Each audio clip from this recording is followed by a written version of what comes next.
Hi అండి, welcome to my channel. ఈ వీడియోలో ఆలుగడ్డ కర్రీ ఎలా చేయాలో చూద్దాం. ఈ వీడియో లాస్ట్ వరకు చూడండి, చూసి నన్ను సపోర్ట్ చేయండి. కొద్దిగా ఆయిల్ వేసుకోవాలి, అందులో జీలకర్ర మెంతులు వేసుకోవాలి. 2 చిన్న ఉల్లిగడ్డలు కట్ చేసుకొని వేసుకోవాలి. ఒక 3 పచ్చిమిర్చీలు కట్ చేసుకొని వేసుకోవాలి. ఇప్పుడు నేను టేస్ట్ కోసం కరివేపాకు వేసుకుంటున్నాను.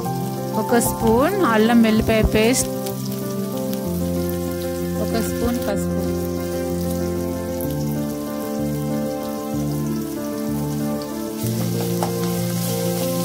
చిన్న సైజు 3 టమాటాలు వేసుకుంటున్నాను. తగినంత కారం వేసుకోవాలి. నేనైతే 2 స్పూన్లు కారం వేసుకుంటున్నాను. తగినంత ఉప్పు వేసుకోవాలి.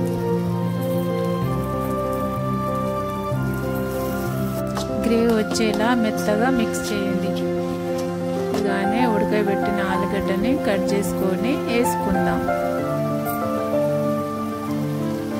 కలుపుకొని మూత వేసుకొని 3 నిమిషాలు ఉడికిద్దాం.